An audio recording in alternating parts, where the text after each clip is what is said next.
നമ്മളൊരു പുതിയ വീഡിയോയിലേക്കാണ്. എങ്ങനെ നന്നായിട്ട് വാഹനം ഓടിക്കാം, അതോടൊപ്പം തന്നെ അതിലുള്ള ആസ്പെക്ട്സ് എന്തൊക്കെയാണെന്നുള്ളതാണ് നമ്മൾ ഈ ക്ലാസ്സിലൂടെ നമ്മൾ കൈകാര്യം ചെയ്യുക. അതായത് നന്നായിട്ട് വാഹനം ഓടിക്കണമെന്നുണ്ടെങ്കിൽ നമുക്ക് മെയിനായിട്ട് 4 കാര്യങ്ങൾ ഉണ്ടാവണം. ഒന്നാമതായിട്ട് ഡിഫെൻസീവ് ഡ്രൈവിംഗ്. അതായത് ഡിഫെൻസീവ് എന്ന് പറഞ്ഞു കഴിഞ്ഞാൽ അപ്രതീക്ഷിതമായവ പ്രതീക്ഷിച്ചുകൊണ്ട് വാഹനത്തെ ഓടിക്കുക എന്നുള്ളതാണ് ഡിഫെൻസീവ് എന്ന് പറഞ്ഞു കഴിഞ്ഞാൽ. അതോടൊപ്പം തന്നെ നമുക്ക് സ്വയം പ്രതിരോധം ഉണ്ടാക്കുക. അതുപോലെ തന്നെ നമ്മൾ ഏറ്റവും നല്ലതായിട്ട് വാഹനങ്ങളെ കൈകാര്യം ചെയ്യുകയും മറ്റുള്ള വാഹനം ഉപഭോക്താക്കൾ ഭ്രാന്തമായിട്ട് വാഹനത്തെ കൈകാര്യം ചെയ്യുന്നു എന്ന് കരുതിക്കൊണ്ട് നമ്മൾ മറ്റുള്ളവർക്ക് കുഴപ്പങ്ങൾ ഉണ്ടാവാണ്ട് നമ്മൾ സേഫായിട്ട് വാഹനത്തെ ഓടിക്കുക. അതായത് നമുക്കും മറ്റുള്ളവർക്കും ഇങ്ങോട്ട് ആക്രമിക്കാൻ വരുന്നവരെ പോലും ഒഴിവാക്കിക്കൊണ്ട് നമ്മൾ സേഫായിട്ട് എങ്ങനെ വാഹനത്തെ ഓടിക്കാം എന്നാണ് ഡിഫെൻസീവ് ഡ്രൈവിങ്ങിൽ പറയുക. രണ്ടാമതായിട്ടുള്ളത്, നമ്മൾ വാഹനം ഓടിക്കുമ്പോൾ നമുക്ക് രണ്ടാമതായിട്ട് ഏറ്റവും കൂടുതൽ ശ്രദ്ധിക്കേണ്ട കേസ് എന്ന് പറയുന്നത് നമ്മുടെ സ്പെയർ പാർട്സ് സേവിങ്സ്. അതായത് വണ്ടിക്ക് കുഴപ്പങ്ങൾ ഉണ്ടാവാണ്ട്, അതായത് വണ്ടിയുടെ സ്പെയർ പാർട്സിന് തേയ്മാനം ഏറ്റവും കുറച്ചുകൊണ്ട് വാഹനത്തെ ഓടിക്കുക എന്നുള്ളതാണ്. മൂന്നാമത്തെ ആസ്പെക്ട്സ് എന്ന് പറയുന്നത് മൈലേജ്, KMPL. ഇപ്പോഴത്തെ ഒരവസ്ഥയിൽ നമുക്ക് ഏറ്റവും കൂടുതൽ ചിലവ് വരിക എന്ന് പറഞ്ഞാൽ, വാഹനം മേടിച്ചു കഴിഞ്ഞാൽ പിന്നെ കൂടുതൽ ചിലവ് നമ്മുടെ ഇന്ധന ചിലവിനുണ്ടാവണം. അപ്പോൾ ഇന്ധനത്തിൽ ചിലവ് എത്രമാത്രം നമുക്ക് കുറയ്ക്കാൻ പറ്റുമോ അത്രമാത്രം നമുക്ക് സേവിങ്സ് ആയിരിക്കും.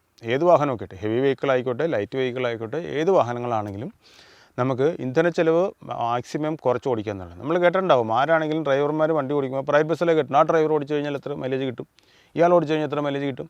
അപ്പോൾ ബെസ്റ്റ് KMPL മൈലേജ് കിട്ടുന്നത്, KMPL എന്ന് പറഞ്ഞാൽ കിലോമീറ്റർ പെർ ലിറ്റർ. അതായത് 1 ലിറ്റർ ഡീസൽ അല്ലെങ്കിൽ പെട്രോളും കൊണ്ട് എത്ര ദൂരം നമുക്ക് വാഹനത്തെ ഓടിക്കാമെന്നാണ് KMPL കൊണ്ട് നമ്മൾ ഉദ്ദേശിക്കുക. അപ്പോൾ നാഷണൽ വേസ്റ്റ് ഉണ്ടാവാതെ നമുക്ക് ഏറ്റവും സാമ്പത്തിക ലാഭം ഉണ്ടാക്കിക്കൊണ്ട് എങ്ങനെ വാഹനത്തെ ഓടിക്കാം എന്നാണ് KMPL പറയുന്നത്. നാലാമതായിട്ട് നമ്മൾക്ക് തന്നെ ഒരു സംരക്ഷണം ഉണ്ടാവണം. അതായത് എന്താണ് പറയണേ, ഒരു സേഫ് റൂട്ട് നമ്മുടെ മനസ്സിലുണ്ടാവണം. മറ്റുള്ളവർ നമ്മുടെ വാഹനത്തെ ഇടിക്കാൻ വന്നാൽ അല്ലെങ്കിൽ ഒരു ആക്സിഡൻറ്റ് ഉണ്ടാവാനുള്ള സാധ്യത മറ്റവരുണ്ടാക്കി കൊണ്ടുവന്നാൽ പോലും അതിൽ നിന്ന് നമ്മൾ ഒഴിഞ്ഞു മാറുക, അതാണ് ഒരു സേഫ് റൂട്ട് എന്ന് പറയുന്നത്. ഇത്രയും കാര്യങ്ങൾ ഒരു ഡ്രൈവർക്ക് എപ്പോഴും മനസ്സിലുണ്ടാവണം. അതാണ് ഡിഫെൻസീവ് ഡ്രൈവിംഗ് ബെസ്റ്റ് ഡ്രൈവർക്ക് ഉണ്ടാവേണ്ട 4 ഘടകങ്ങൾ. അപ്പോൾ നമുക്ക് നമുക്ക് നോക്കാം ഡിഫെൻസീവ് ഡ്രൈവിംഗ്. അതായത് അപകടം ഇല്ലാണ്ട് എങ്ങനെ വാഹനത്തെ, അതായത് പൂർണ്ണമായും നമുക്ക് വാഹനത്തെ അപകടങ്ങളിൽ നിന്ന് ഒഴിവാക്കാൻ പറ്റില്ല, എന്നിരുന്നാൽ പോലും നമുക്ക് അപകടങ്ങളെ എങ്ങനെ ഒഴിവാക്കി വാഹനം ഓടിക്കുക എന്നുള്ളതാണ്. അതിന് 3-4 കാര്യങ്ങളാണ് പറയുന്നത്. നമ്മുടെ വാഹനത്തിൽ തന്നെ പല കൺട്രോൾസ് ഉണ്ട്. നമ്മുടെ മേജർ കൺട്രോൾസും മൈനർ കൺട്രോൾസും. എന്താണ് മേജർ കൺട്രോൾസ് എന്ന് പറഞ്ഞാൽ ABC കൺട്രോൾസ്, അതായത് ആക്സിലേറ്റർ, ബ്രേക്ക്, ക്ലച്ച്, ABC. അതാണ് നമ്മുടെ മെയിൻ. അതോടൊപ്പം തന്നെ സ്റ്റിയറിംഗ്. ഇത്രയും കാര്യങ്ങളാണ് നമ്മുടെ മെയിൻ കൺട്രോൾസ് വരിക. ബാക്കി ഇതിനോടൊപ്പം വരുന്നതെല്ലാം എന്താണ്, മൈനർ കൺട്രോളുകളാണ്. അതായത് നമ്മുടെ വൈപ്പർ മോട്ടറുകൾ, ഹെഡ്ലൈറ്റ്, അതുപോലെ ഹോൺ, ഇതുപോലത്തെ ഇൻഡിക്കേറ്ററുകൾ, ഇതൊക്കെ മൈനർ കൺട്രോൾസ് വരും.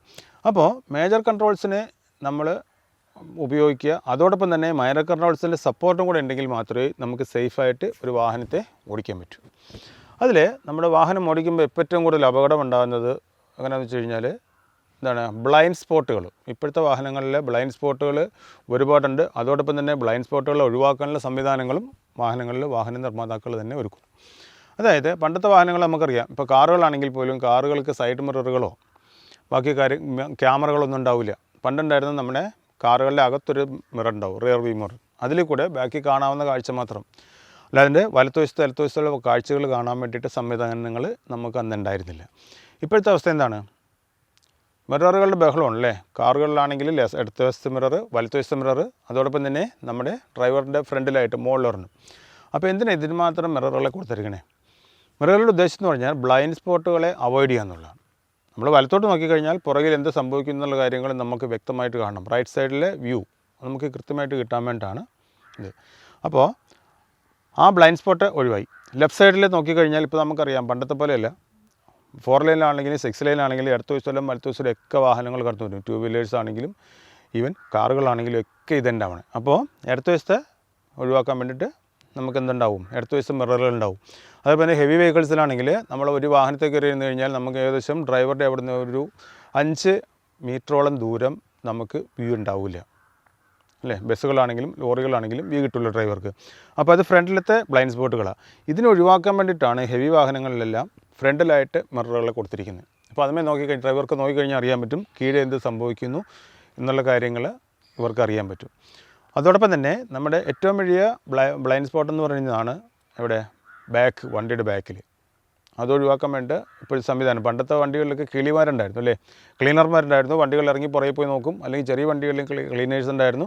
സാമ്പത്തിക ബാധ്യത കുറയ്ക്കാൻ വേണ്ടിയിട്ട് ഇപ്പോൾ ട്രെയിലേഴ്സിൽ പോലും അല്ലെങ്കിൽ കണ്ടെയ്നർ ലോറികളിൽ പോലും കിളിയുടെ ഒരവസ്ഥയില്ല ഇപ്പോൾ. അതായത് ഒരു ഹെൽപ്പറില്ലാത്ത സിംഗിൾ ഹാൻഡഡ് ഡ്രൈവിംഗ് ആണ് ഇപ്പോൾ നടക്കുന്നത്. 40 ഫീറ്റ് കണ്ടെയ്നറിലാണെങ്കിലും ടോറസ് വണ്ടികളിലാണെങ്കിലും അതോടൊപ്പം വാഹനങ്ങളിലൊക്കെ കിളിയില്ല. അപ്പോൾ അതിന് പകരം എന്താ കൊടുത്തേക്കണേ, റിയർ വ്യൂ ക്യാമറകളാണ്. വണ്ടിയുടെ ബാക്കിൽ ക്യാമറയുണ്ട്, അതിൻ്റെ സ്ക്രീൻ ഫ്രണ്ടിലുണ്ടാവും. അപ്പോൾ നമുക്ക് ഈ സ്ക്രീനെ നോക്കി അറിയാം ബാക്കിൽ എന്ത് സംഭവിക്കും എന്നുള്ള കാര്യം അറിയാം. അതോടൊപ്പം തന്നെ സൈഡ് മിററുകൾ, ഫ്രണ്ടിലെ മിററുകൾ, ഇതൊക്കെ ബ്ലൈൻഡ് സ്പോട്ട് ഒഴിവാക്കാനുള്ള സംവിധാനങ്ങളാണ്. അപ്പോൾ നമ്മളെപ്പോഴും ശ്രദ്ധിക്കേണ്ടതാണ് മിററുകളെ നമ്മളൊരു ഡ്രൈവർ കയറി ഇരുന്ന് കഴിഞ്ഞാൽ ആദ്യം ചെയ്യേണ്ടതാണ് മിററുകളെ സെറ്റ് ചെയ്യുക എന്നുള്ളതാണ്. റിയർ വ്യൂ ക്യാമറ നമ്മൾ കറക്റ്റാണോ, റിവേഴ്സ് ഗിയർ ഒന്ന് കൊടുത്ത് നോക്കണം. അപ്പോഴേ റിയർ വ്യൂ ക്യാമറ ഓൺ ആകും. ബാക്കിലെ വ്യൂ കറക്റ്റായിട്ട് കിട്ടണില്ല എന്നുണ്ടെങ്കിൽ ആ ക്യാമറ നമ്മൾ ക്ലീൻ ചെയ്യണം, അത് വൃത്തിയാക്കുക. അതോടൊപ്പം തന്നെ റൈറ്റ് സൈഡിലെ ലെഫ്റ്റ് സൈഡിലെ മിററുകളെ എന്ത് ചെയ്യണം, നമ്മൾ കൃത്യമായിട്ടുള്ള ഒരു സെറ്റപ്പിൽ വെക്കുക. എന്താണ് കൃത്യമായിട്ടുള്ള സെറ്റപ്പ് എന്ന് പറഞ്ഞു കഴിഞ്ഞാൽ, ഇതിന് സയൻറ്റിഫിക്കായിട്ട് പറയുന്നത് ഈ കണ്ണാടിയെ സ്ക്വയറായിട്ടുള്ളൊരു മിററായിരിക്കും, അതിനെ 3ആയിട്ട് തിരിക്കുക എന്ന് പറയുന്നത്. അതായത് 3 പാർട്ടായിട്ട് ഒരു പെൻസിൽ കൊണ്ട് ലൈൻ ഇടുന്ന പോലെ 3ആയിട്ട് തിരിക്കുക. ഇതിൻ്റെ ഫസ്റ്റ് പോർഷൻ നമ്മുടെ വാഹനത്തിൻ്റെ ഭാഗം ബാക്കിലോട്ട് കൃത്യമായിട്ട് കാണണം. പ്രത്യേകം ശ്രദ്ധിക്കുക, ആദ്യത്തെ പോർഷൻ വണ്ടിയുടെ റൈറ്റ് സൈഡിൽ മിററാണ്, റൈറ്റ് സൈഡ് കാണുക. അതിൻ്റെ നടുക്കത്തുള്ള പോർഷൻ അപ്പോൾ റോഡ് ഉണ്ടാവും. മൂന്നാമത്തെ പോർഷൻ ഔട്ട് ഓഫ് ദ റോഡിൻ്റെ പുറത്ത് വശത്തുള്ള കാഴ്ചകൾ കാണാൻ പാകത്തിന് ഇങ്ങനെ 2 മിററുകളും ആദ്യം സെറ്റ് ചെയ്യണം. അതായത് ഡ്രൈവർക്ക് കംഫർട്ടായിട്ട് മിററെ നോക്കിക്കഴിഞ്ഞാൽ കാര്യമാണ്, അങ്ങോട്ട് എത്തി വലിഞ്ഞ് നോക്കാനും ഇങ്ങോട്ട് എത്തി വലിഞ്ഞ് നോക്കാനൊന്നും വരരുത്. നമുക്ക് കൃത്യമായിട്ട് സൈഡ് വ്യൂ കിട്ടത്തക്ക രീതിയിൽ മിററുകളെ സെറ്റ് ചെയ്യുക എന്നുള്ളതാണ് ഒരു ഡ്രൈവർ ആദ്യം ചെയ്യേണ്ടത്. രണ്ടാമതായിട്ട് മാത്രമേ സീറ്റ് ബെൽറ്റുകൾ അതുപോലത്തെ കാര്യങ്ങളൊക്കെ നമ്മൾ നോക്കേണ്ടതുള്ളൂ. അതിന് മുമ്പ് തന്നെ മിററുകൾ നോക്കുക. അതോടൊപ്പം തന്നെ ഫ്രണ്ട് വിൻ ഗ്ലാസുകൾ വൃത്തിയായിട്ട് സൂക്ഷിക്കുക. ഇപ്പോഴത്തെ വണ്ടികളിലൊക്കെ നമുക്ക് സ്പ്രേ ചെയ്യാൻ പറ്റും, സ്പ്രേ ചെയ്തിട്ട് ക്ലീൻ ചെയ്യാൻ പറ്റും. അല്ലാന്നുണ്ടെങ്കിൽ താഴെ ഇറങ്ങി തന്നെ ക്ലീൻ ചെയ്ത് വാഹനത്തെ ഓടിക്കുക.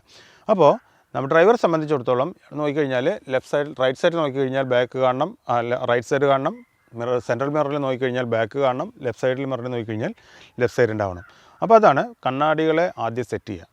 പിന്നെ പ്രത്യേകിച്ച് ശ്രദ്ധിക്കേണ്ട കാര്യങ്ങൾ, നമ്മുടെ കണ്ണാടികൾ എന്ന് പറയുമ്പോഴത്തേക്ക് എങ്ങനെയല്ല, 3 തരം മിററുകൾ നമുക്കുള്ളത്.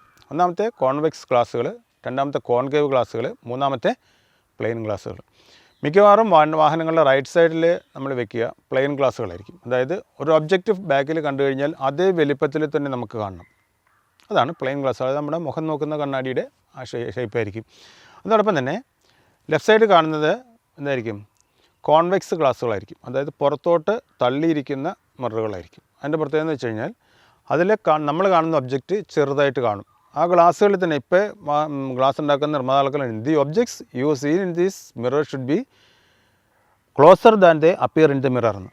അതായത് നിങ്ങൾ ഒരു ഒബ്ജക്റ്റ് മിററിൽ കണ്ടു കഴിഞ്ഞാൽ അത് നിങ്ങൾ ഉദ്ദേശിക്കുന്നതിനേക്കാൾ അടുത്തായിരിക്കും എന്നാണ് അവർ പറയുക. അതായത് ലോറിയുടെ ഇമേജ് അല്ലെങ്കിൽ കാറിൻ്റെ ഇമേജ് അതിൽ കെട്ടിക്കഴിഞ്ഞാൽ നമ്മൾ ഉദ്ദേശിക്കും വാഹനം ചെറുതായിട്ട് നല്ല ഇമേജ് ആയിരിക്കും കാണുക, പക്ഷേ നമ്മൾ ഉദ്ദേശിക്കുന്നതിനെക്കാട്ടെ അടുത്തായിരിക്കും അതിൻ്റെ. അതായത് ഒത്തിരി ദൂരെയുള്ള കാര്യങ്ങൾ നമുക്ക് കാണണം, ഇന്നൊരു സംഭവം അവിടെ ഉണ്ടെന്ന് നമുക്ക് അറിയാൻ വേണ്ടിയിട്ടാണ് എന്ത് കൊടുക്കുക, കോൺവെക്സ് ഗ്ലാസ്സുകളെ കൊടുക്കുക. അപ്പോൾ അതിനെ പ്രത്യേകം ശ്രദ്ധിക്കണം. അതിൽ ഒബ്ജക്റ്റ് കിട്ടിയിട്ടുണ്ടെങ്കിൽ നമ്മൾ അപ്പോഴേ ഓർത്തോണം ഇത് നമ്മൾ ഉദ്ദേശിക്കുന്നതിനെക്കാട്ട് അടുത്താണെന്നുള്ളത്. ഉടനെ നമ്മൾ അകത്ത മിററോ അല്ലെങ്കിൽ റൈറ്റ് സൈഡിലെ മിററിനെ നോക്കിയ ശേഷം മാത്രമേ ഇടത്തോട്ടോ വലത്തോട്ടോ തിരിയാൻ പാടുള്ളൂ. അപ്പോൾ അത് ഒന്നാമത്തെ കാര്യം. ഇനി ബസ്സുകൾ അതുപോലത്തെ വാഹനങ്ങൾ ഓടിക്കുമ്പോഴത്തേക്കും നമുക്ക് 6 ലൈനിൽ അല്ലെങ്കിൽ 4 ലൈൻ ട്രാഫിക്കിലൊക്കെ ഓടിക്കുമ്പോഴത്തേക്കും നല്ല സ്പീഡിൽ പോകുമ്പോഴായിരിക്കും പെട്ടെന്ന് ബസ് സ്റ്റോപ്പിലേക്ക് വരേണ്ടി വരിക. അങ്ങനെ വരുമ്പോഴത്തേക്ക് നമ്മൾ ചെയ്യേണ്ടത് എന്താണ്, മിററുകളെ നോക്കുക. ലെഫ്റ്റ് സൈഡിലും റൈറ്റ് സൈഡിലെ മിറർ ആദ്യം നോക്കുക, ലെഫ്റ്റ് സൈഡിലെ മിറർ നോക്കുക. അതിന് ശേഷം മാത്രമേ നമ്മളിത് വണ്ടി എടുത്തോട്ട് പോകാവൂ. ലെഫ്റ്റ് സൈഡിലെ മിറർ നോക്കിയതിന് ശേഷം എന്തുണ്ടാവും, ആ മിററിൻ്റെ നേരെ താഴെ 45 ഡിഗ്രി ആംഗിളിൽ ഒരു ബൈക്കുകാരനുണ്ടെങ്കിൽ നമ്മൾ കാണില്ല. ഇപ്പോൾ നമ്മൾ പെട്ടെന്ന് വണ്ടി ലെഫ്റ്റിലേക്ക് കട്ട് ചെയ്യാന്നുണ്ടെങ്കിൽ ഈ ബൈക്കിലെ ആൾ അടിയിൽ പോയിരിക്കും. ഇതാണ് കഴിഞ്ഞ ദിവസം ചേർത്തലയിൽ ആക്സിഡൻ്റ് ഉണ്ടായി. ഞങ്ങളുടെ ഒരു മിസ്സിൻ്റെ ആങ്ങളെയായിരുന്നു, കാലം അങ്ങനെ തന്നെ കട്ടായിപ്പോയി. ഈ ബ്ലൈൻഡ് സ്പോട്ടിലായിരുന്നു. ഡ്രൈവർക്ക് ഈ സാധനം കിട്ടില്ല. എതിരെ വണ്ടി വന്നപ്പോഴത്തേക്ക് അയാൾ പെട്ടെന്ന് വണ്ടി ലെഫ്റ്റിലേക്ക് വെട്ടിച്ചു. ഈ ബ്ലൈൻഡ് സ്പോട്ടിലായിരുന്നു സ്കൂട്ടറിൽ ആളുണ്ടായിരുന്നു. ആൾ മറിഞ്ഞു വീണു, കാലേ കൂടെ വാഹനം കയറി ഇറങ്ങിപ്പോയി. അപ്പോൾ തന്നെ ആ കാല് കട്ടായി 2 പീസായി പോയി എന്നുള്ളത്. ഞാൻ അദ്ദേഹത്തെ മെഡിക്കൽ കോളേജിൽ കാണാൻ പോയിരുന്നു. ഇതാണ് സംഭവിച്ചത്. ആളവിടെ പോയി വേറൊരു പെട്ടിക്കകത്ത് ആക്കി കാല് കട്ടലിലെടുത്ത് വെച്ചേക്കുക. അപ്പോൾ അങ്ങനത്തെ അപകടങ്ങൾ ഒരിക്കലും ആ ഡ്രൈവറും ആ ബൈക്ക് യാത്രക്കാരനും ഒരു ശത്രുതയില്ല.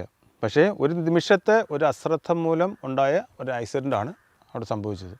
അപ്പോൾ ഞാൻ ഉദാഹരണം പറഞ്ഞത് ബ്ലൈൻഡ് സ്പോട്ടുകളെ നമ്മൾ കഴിയാവുന്നതും ഒഴിവാക്കുക. അതിനുവേണ്ടിയിട്ടാണ് ഇപ്പോഴത്തെ വാഹനങ്ങളിലൊക്കെ ലെഫ്റ്റ് സൈഡിൽ ആ ഗ്ലാസിൻ്റെ താഴെയായിട്ട് ഒരു സ്പെഷ്യലായിട്ട് പ്ലെയിൻ ഗ്ലാസ് ഇട്ടിരിക്കും.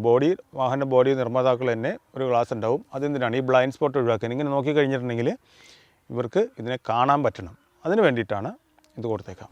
അപ്പോൾ ബ്ലൈൻഡ് സ്പോട്ട് ഒഴിവാക്കാൻ ഒന്നാമത്തെ മാർഗ്ഗം, അപകടം ഒഴിവാക്കാനുള്ള ഒന്നാമത്തെ മാർഗ്ഗം മിററുകളെ കറക്റ്റായിട്ട് സെറ്റ് ചെയ്യുക. നമുക്ക് ഡ്രൈവർക്ക് കിട്ടാവുന്ന ഭാഗത്തിന് ചെയ്യാം. ലേറ്റസ്റ്റ് വാഹനങ്ങളാണെങ്കിൽ നമുക്ക് അകത്തിരുന്നുകൊണ്ട് തന്നെ നമുക്ക് മിററുകൾ സെറ്റ് ചെയ്യാൻ പറ്റും. കാറുകളോ അല്ലെങ്കിൽ ഓൾവോ അതുപോലത്തെ വാഹനങ്ങളാണെങ്കിൽ ഡ്രൈവർക്ക് തന്നെ വാഹനത്തിനുള്ളിലിരുന്ന് തന്നെ നമുക്ക് മിററുകൾ സെറ്റ് ചെയ്യാൻ പറ്റും. സെറ്റ് ചെയ്ത് ഞാനീ പറഞ്ഞ ഭാഗത്തിന് ഗ്ലാസ്സുകളെ 3ആയിട്ട് തിരിക്കുക. ഒന്നാമത്തെ പോർഷൻ എന്തുണ്ടാവണം, നമ്മുടെ വാഹനത്തിൻ്റെ ബോഡിയെ കാണണം. രണ്ടാമത്തെ പോർഷൻ റോഡിനെ കാണണം. മൂന്നാമത്തെ portion out of the road. ഞാനീ പറഞ്ഞത് 6 ലൈൻ ട്രാഫിക്കിലോ അല്ലെങ്കിൽ വളരെ വൈഡനായിട്ടുള്ള റോഡുകളിൽ കിട്ടില്ല. ഞാൻ പറഞ്ഞത് നമ്മൾ സിംഗിൾ ലൈൻ ട്രാഫിക്കിൽ നമ്മളിങ്ങനെ മിററിനെ സെറ്റ് ചെയ്ത് കഴിഞ്ഞാൽ നമുക്ക് ചെയ്യാൻ പറ്റും. ഇതാണ് നമ്മൾ 8 എടുക്കുക ഇതിൻ്റെയൊക്കെ ഫണ്ടമെൻ്റലായിട്ട് ഒരു ഡ്രൈവർ ചെയ്യേണ്ട കാര്യങ്ങൾ ഇതാണ്. അതങ്ങനെയാണ് നമ്മൾ മിററിൽ നോക്കിക്കൊണ്ട് റിവേഴ്സ് എടുത്ത് നമുക്ക് കട്ട് ചെയ്യാൻ പറ്റും. അതിനെക്കുറിച്ച് അടുത്ത ക്ലാസ്സിൽ ഞാനൊരു വിശദമായിട്ട് പറയാം. എടുക്കേണ്ട എങ്ങനെയാണ്, എടുക്കുന്നത് എങ്ങനെയാണ്, ഇതുപോലത്തെ കാര്യങ്ങൾ.